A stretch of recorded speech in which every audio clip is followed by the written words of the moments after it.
Hello and welcome to my brand new podcast. I'm Nicky Raby and I'm thrilled that you're joining us. I do lots of things. I'm an actor, coach, writer, speaker and a mum. And in my coaching work, I work with creatives, personal brands, freelancers and small businesses. In this podcast, I want to talk about success, but not in the traditional sense. I want to bring you conversations that discuss success, what it means, and how there are many different versions.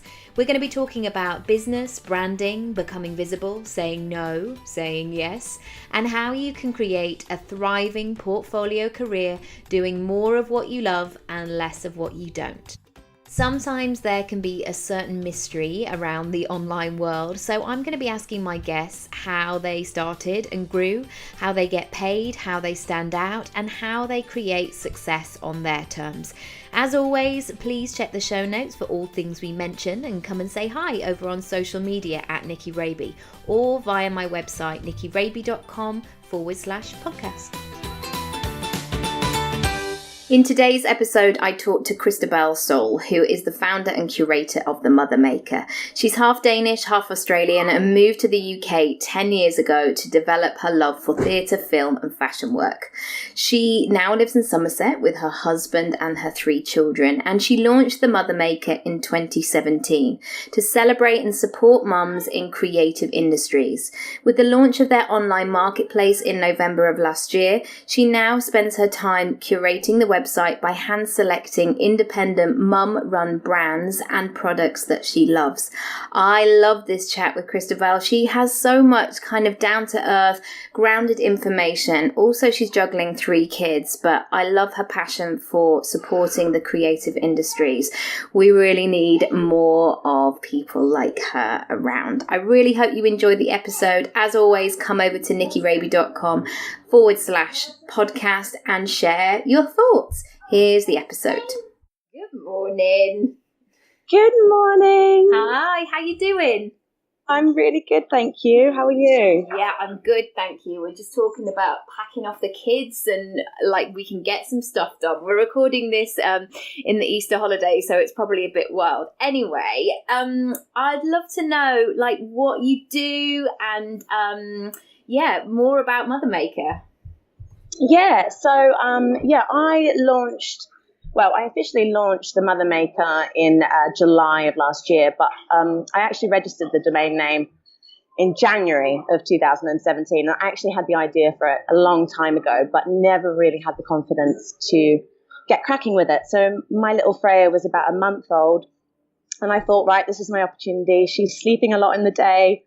And I started getting work on it. And so I launched The Mother Maker with the idea that we would be a platform for mums to basically share what they're doing, to promote their businesses, to promote their brands, and to really put emphasis on the work that these mothers do, not only being a brand owner and creating and being creative, but also being a parent as well, and the juggle and the hardship of it. And I really just wanted to promote them. So that's when we decided to launch a marketplace where sort of similar to the Etsy and the Not on the High Street, but I wanted to do something that was a little bit more different, that just was much more curated, just better products and just a nice feeling to it. And then the markets came sort of very organically, because I found that actually a lot of people, well, I think for 2 reasons, really. I think being able to see the products in real life was a real important part of what we were doing, because I think a lot of it is very tactical. You want to be able to see the quality of the products that are being made and designed. But then what actually ended up sort of coming out of it was a real way for us to meet people face to face.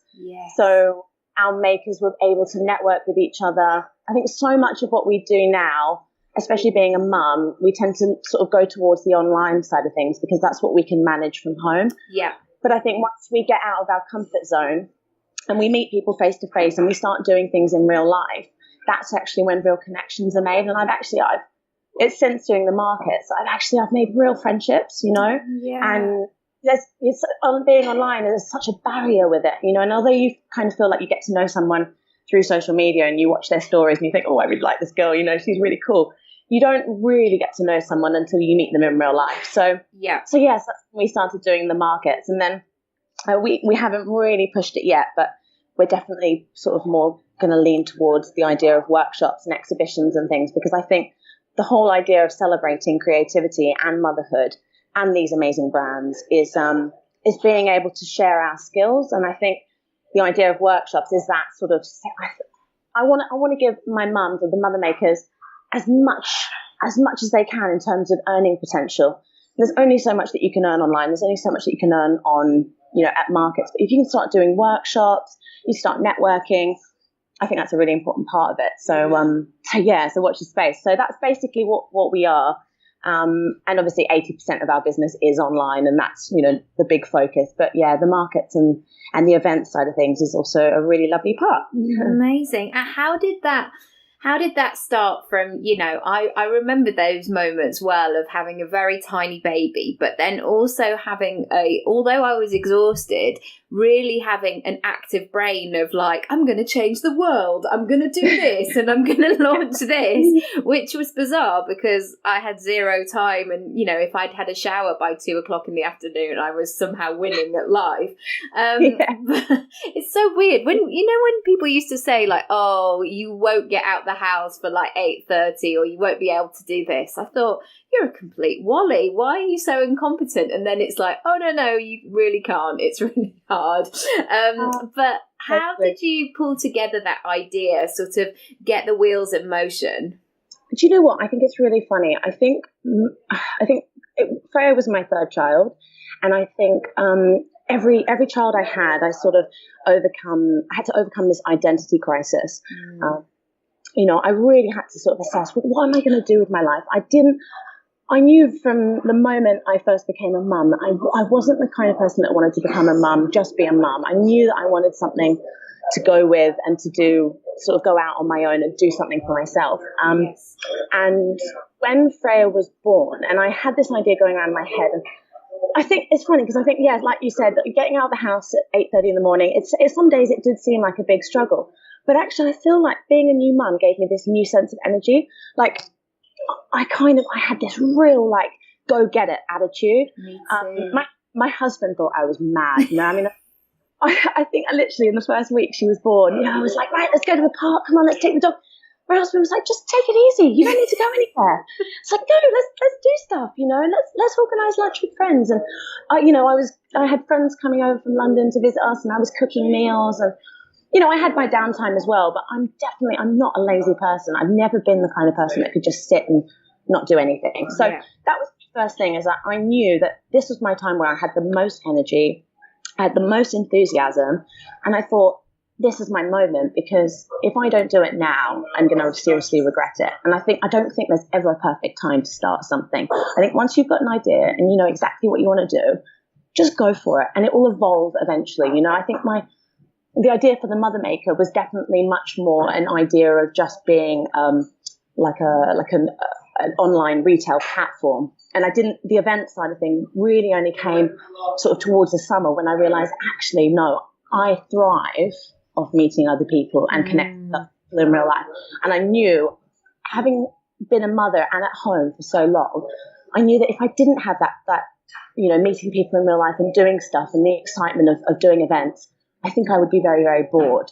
And also, it's like, when you work at home on your own, it can be really lonely because you're not having anyone to have banter with or anything like that. So I think, so you don't kind of have those checks and balances either, of sort of equally those people who are saying, gosh, that looks really good, or like, tell me what you're doing here, like you would in an office environment. Exactly. But also I find that if I don't have that interaction, I can quickly spiral into is this good enough? Is this going to work? I'm tired. I just want to get under the duvet. It can quickly move into that area. So how quickly was it from you having the idea to going, okay, let's go for this and get it up and running? I think it was a good year. I think that was a good year where I think it was a massive confidence thing, and you saw these people that had thousands and thousands of followers on Twitter and Instagram, and these big major corporations that had, lots of marketing budget. You think, how am I going to compete with that? My little business. run from home on my laptop. But, you've got to start somewhere, haven't you? So that's where I thought, right, I had the name in my head for ages, and I thought, you know what, I'm just going to register the domain name. That can be my first step. And then it wasn't until 6 months later, after playing around, I think actually for me, the most important part was actually developing the logo and so I'd always loved graphic design. And I'd always been very good at doing like stuff on Photoshop and Illustrator, but I'd never done a real proper logo before. I was playing around on my computer one night, and actually I was breastfeeding Freya, and the logo just came, and I thought, right, okay, I've got it. I've actually got something to start with. So I've got the domain name, I've got the logo, I've got the idea, and then I just literally set about building the website myself, and that was the start of it, really. Yeah. And it's funny, isn't it, when those confidence crises pop up to say hello, like, am I ready to do this? That sometimes what you're actually doing on one side is you're doing all the actions. And so you have to look at it quite practically and go, okay, I can't really make excuses anymore. I actually have to do this because it's working and I'm doing it. And okay, off we go. It'll be fine. Yeah, exactly. And I think it was like, for me, like when I launched the when I launched the Instagram handle, that again was another pinnacle moment, because I was like, oh my God, I have to do my first post. Like, what am I gonna, where am I gonna start? Like, it was just like, it was so daunting. And my husband was really supportive, but equally he was very cautious, because he was like, he knew what I was getting myself into. He knew exactly, right, he started a couple of businesses in his journey, his career journey, and he knew, what I was taking on. Yeah.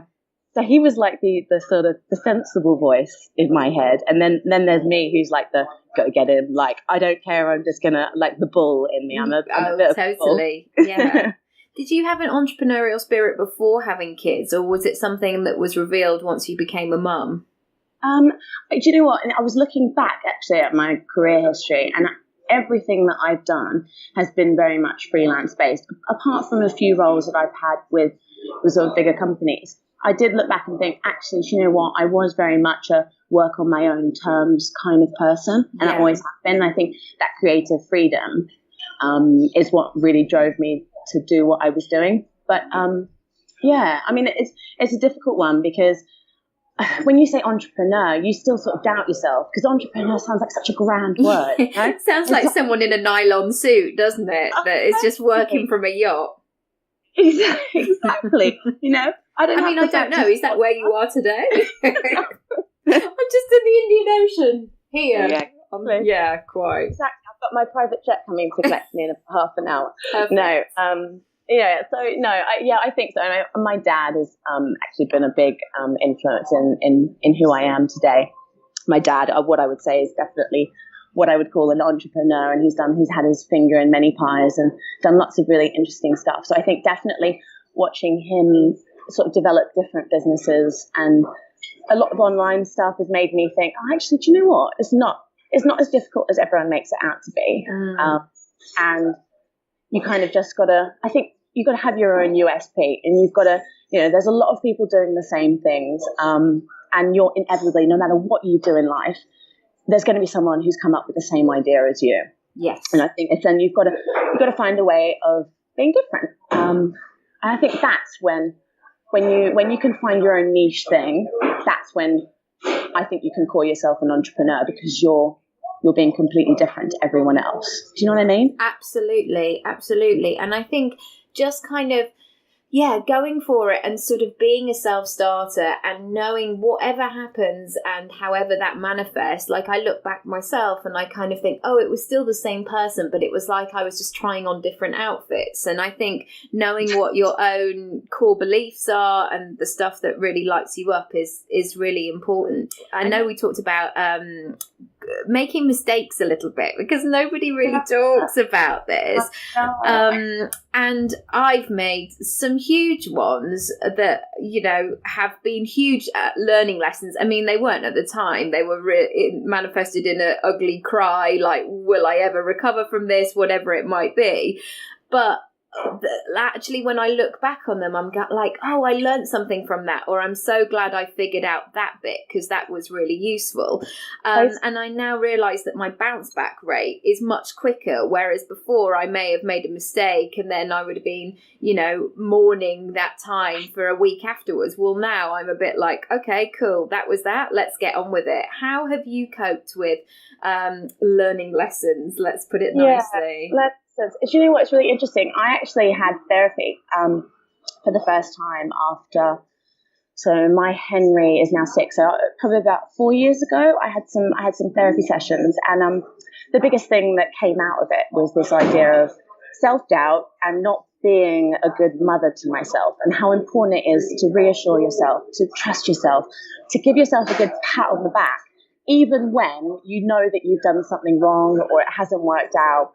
Someone just a little voice in your head to say, it's okay, it's to do mistakes.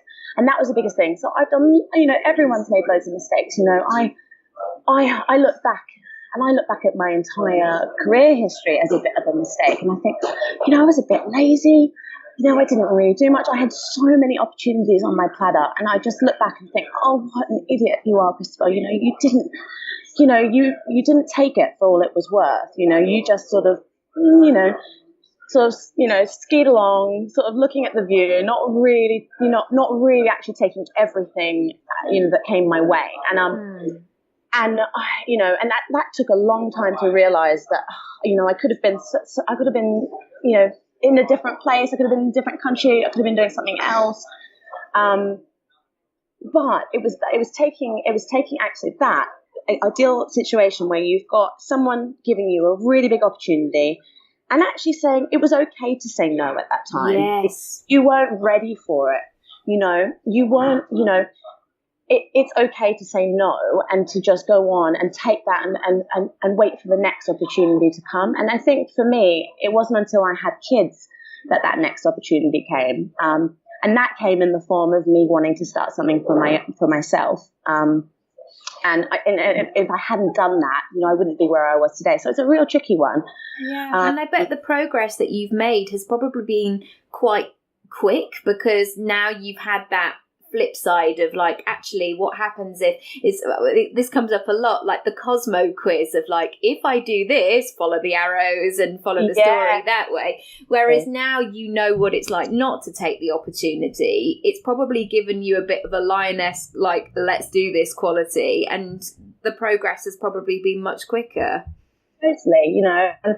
And I started having kids very young, and at first I looked at that as a mistake. You can look at those sort of life choices and think, oh, was that the right decision I made? And I love my kids and I love my life. But we've moved away from London when I was pregnant with Henry, so that was 6 years ago, because the cost of living in London was just too high, and we just wanted a better lifestyle for ourselves. And at that time, I really struggled with that because my whole life was just completely and utterly changed. So not only was I thrown into the world of motherhood, but I was taken away from my social network, and that was another big thing that popped up in my therapy. Was I saw that as a mistake. I saw that as, I had my mum and my dad in my ear saying, you sure this is the right decision? You're very young. I was only 24 at the time. And now looking back at it with a sort of, a much, dare I say, like a wiser eye, I know that was the right decision for me, because it completely gave me the thing that motherhood gives you, which is that drive. Yes. And if I didn't have that, I would have been plodding along, happily living my life in London, probably going out a little bit too much, probably being a bit too reckless with money, and living this singleton lifestyle. So my husband always jokes and says, oh, I wonder where you would have ended up if you hadn't met me. That came up in another podcast of thinking, oh my goodness, I'm so glad that I had children with the man that I had kids with, because, I could have been in all kinds of scrapes. And anyway, that is another story over a glass of wine between you and I. So I think it is. I think it's really important to look at your mistakes and actually not look at them as mistakes, but just look at them as those little journeys of life, and then, that's like you said, like those Cosmo quizzes, there's little arrows that sort of change your direction. Yeah. What's been really useful in terms of you making, like business wise, what's really helped you to boost your brand and to get your message out there? I think definitely social media. It plays a massive role.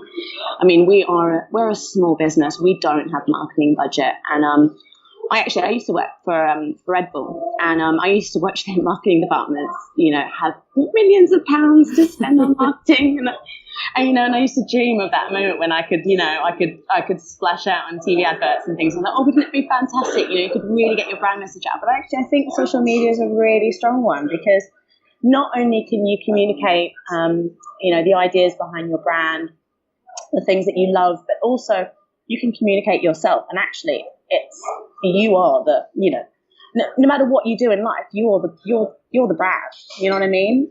You're the person behind it. You're the voice. And I think social media is a really powerful tool to give you that voice, and to a very attentive audience. Yes. And it's something you have creative control over as well. I've really realised that actually a lot of my coaching clients, or like my speaker's agent found me on Instagram, is that's people come through that platform. And when I trained as a coach, like Instagram wasn't kind of part of my marketing at all, but you're right, it gives you that opportunity to show who you are. And also, we still want to connect with people. We don't want to just hide behind big brands necessarily. No, we don't. Exactly. And I think people are becoming more aware of, who is behind the brand, who is that person, can they relate to that person? So yeah, I think it's great. But equally, I think as well, that it can be quite daunting for some, and for me anyway. I went through a spell of where I thought, right, I really want to be a blogger. And that was another one of those mistakes that I thought, oh, actually, no, it wasn't me. It was definitely, I was riding along an imitation wave, and I definitely didn't feel like I was trying to find my identity, and actually it just wasn't me. But yeah, I think, so that whole idea of social media and promoting yourself, it can be quite daunting, because it can feel like it's quite conceited and quite vain. I think if you're not, you feel like, oh, I have to shout out about myself, and it's so personal, isn't it? It is, you're showing quite intimate parts of your life, because you feel like actually that's what people want to hear. They want to hear the real stuff, So that it can be quite daunting, but equally it can be quite fun, because the banter is great, and you've had a really, really, really, dare I say, I don't know if I'm allowed to swear on this, but a really crap day, to go on to social media, and you go on to some of the people that you follow, and they just, they do a funny story, or they do something, or someone writes you a funny message to say, I've also had a really crap day. That's really nice, because you get to have one-on-one conversations with customers and followers and, other brands. So totally. Yeah, I think that sort of connection with other people really helps, and often that's how business really comes through, the people who are in your network. And one thing that I found is the community is so supportive. The amount of people that have said, let me introduce you, and I would do it for them as well, let me introduce you to this person, or you should go to this event, or do you want to come with me to this? And it's been really lovely to feel like you're supported, and especially in the beginning by complete strangers, because maybe you've not met these people in real life beforehand. I know, and then it's like you get these endearing words, and you think, they didn't have to say that. They didn't know me, and they've just gone out of their way to write a comment to me, or write me a direct message to say, they really related with that, or they really loved that post, or, and that's really nice. That's where you feel like, okay, it's not all about money. It's about doing something that you really love doing. And I think, I think that's nice. Yeah. How does it work practically for you to switch from being mum of 3 into I've got 4 hours and I need, or 45 minutes and I need to get stuff done? Only because I'm at a place where I've got one kid and he's 2.5 now, and it's that I feel like I mean, I'm not going to be as cocky to say we feel like we've got this figured out, because you know what they're like. They will suddenly, throw a massive, exactly. But, thinking about the next few years of sort of expanding family and, if I'm lucky enough to do this, God, it's getting personal today on the podcast. But, 3 is definitely a bigger number than 1. How has that been for you in still having time for business? And I'd love to know more about that. Yeah, I think it's a really interesting thing. And I'll start with saying, when I started this business, I sort of had this idealized sort of idea of everyone really making it work. I thought, like, oh my God, these mothers have created these brands and they've got these really successful businesses, and I thought, there is a balance, like they can do it. And actually, what's actually come out of it is that the busier that we get with our work, the harder it gets, and that is inevitable. And I don't think people talk about it enough. And we have this dream of working for ourselves, thinking we have more time. Working for ourselves at midnight. Yes, exactly. And we work till hours in the morning, and we are stressed, and we're pulled in every direction. Yeah. And I think it's funny because actually, I think going back, if you were to then, say someone who goes on maternity leave and sort of likes the idea of being able to work for themselves, I think going back, I think that they would then go back and find that actually turning up to work for a 9-to-5 job and being able to switch off when you got home is sometimes far easier. Whether or not you get as much life satisfaction from it, no, I don't think you do. I think you get a lot more life satisfaction from knowing that you've built a brand from scratch. But how I manage it, there is no perfect answer, but I have a very, very, very clear divide between the time that I spend with my family and the time that I spend working. And actually, this week or last week was a really good example of that. I completely and utterly switched off. So after our event at the V&A Museum of Childhood, it was a really, really stressful 2 weeks leading up to that event, and I felt like I didn't see my kids. I didn't feel like I was giving them enough attention, and I wasn't getting them to bed at night. My husband was doing that because I've just got to get this done. And so I took a complete week off work, and when I say a complete week off work, I probably spent the best part of 2 hours within that week, maybe catching up on some really urgent emails, paying some invoices, and I didn't have my on me. I think my phone is a big part of that. I think when you've got such a short window of time to work, or when you've got such a short window of time to spend with your kids, put your phone away. Put it in your bag. Whatever is there, it will be there when you get back to your phone. It's not going to go anywhere, and you're not going to miss anything. Live in that moment. And I think I'm the biggest, and it's funny actually me saying that now, because actually I can be the biggest culprit of that. I would look at my phone over and over, that obsession with, I've got new followers, or I've got a really important message from someone, or it's one thing after the next. And a prime example is a phone call came in. I was on my phone for literally about 7 minutes. I come back and Freya had destroyed the entire bathroom and taken all the toilet paper off the roll and just destroyed the bathroom. And I thought, this is not who I am. I'm not being a mother here. I'm not looking after them. I mean, it could have been a lot worse. She could have climbed up onto the stove and turned the oven on. Yeah. And I could have been completely and utterly unaware.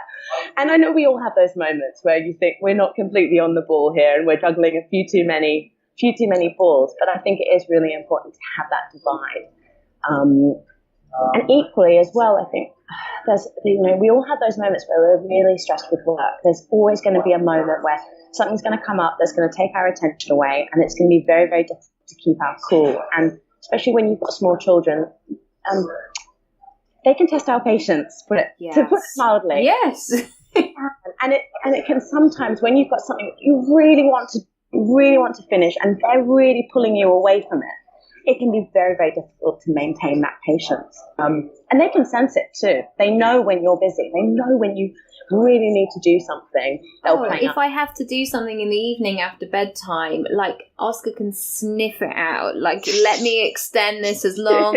Oh no, that's not the book that I want. Oh, I need the potty. I need a drink. I need whatever it might be. And they know way more than what we think they do as well. It can be, but that's so refreshing to hear that you have those two different sides, because I think sometimes this thing of having it all or multitasking, I feel like it's really overrated, because I know that I can't write a cracking email and parent my child and play, train sets at the same time, because I just can't do it. It's especially if you're tired as well.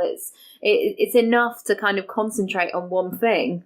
Yeah, and I think as well, it's really important to remember that we can only do our best. I think the more pressure that we put out on ourselves, I've got to get my brand to this level, I've got to get this, I've got to get this far by this far. I think the more we put limits on ourselves, and yes, I think it's obviously it's very healthy to have, achievable targets.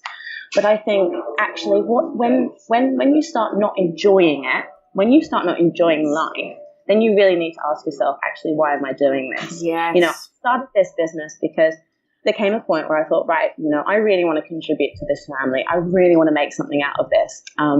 But equally, I want to be around. I don't want to look back and think I totally missed out on my kids' childhood. I totally missed out on that time with them.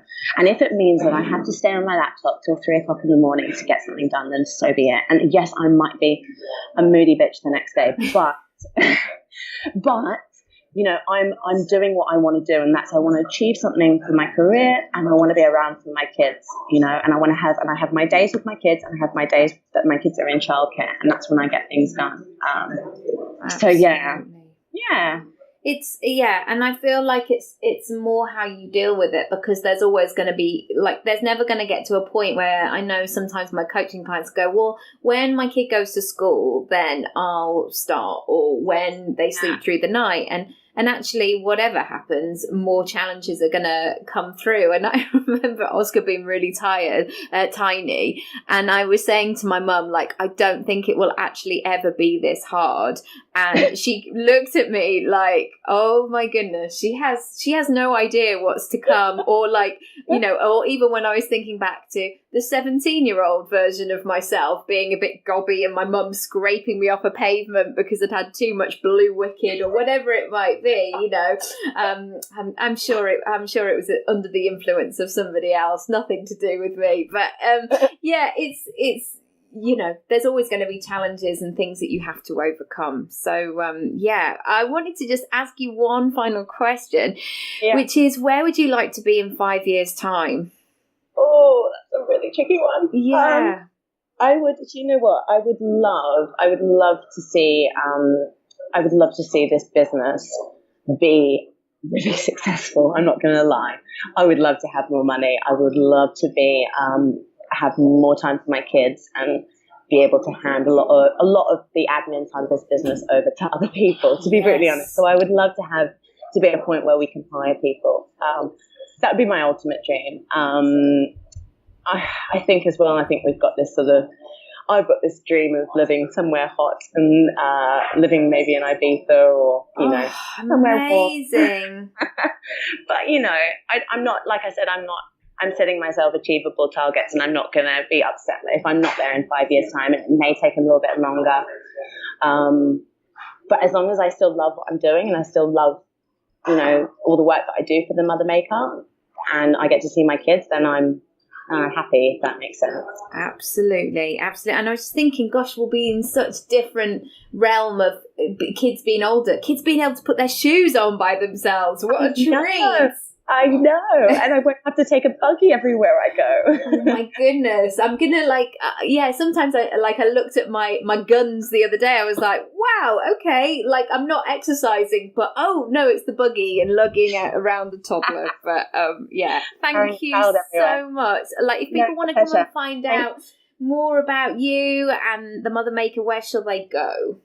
So if you head to themothermaker.com, or our Facebook and Instagram page, there's more information, and you can see all the wonderful products that we're selling. Amazing. And there's some gorgeous ones on there. I came down to the market and I stupidly realised shopping with a toddler is not conducive. But I got so many of the cards and been doing my own look-sees online, and there's some gorgeous things. So go and have a look. Thank you, Christabel. Thank you so much, Nicky. See you soon. Bye. Bye. Thank you so much for listening. I hope you enjoyed it, and I would love to hear what you thought of the episode and share any takeaways with me. Come and find me across social media at Nicky Raby, or you can visit the podcast page, nickyraby.com/podcast.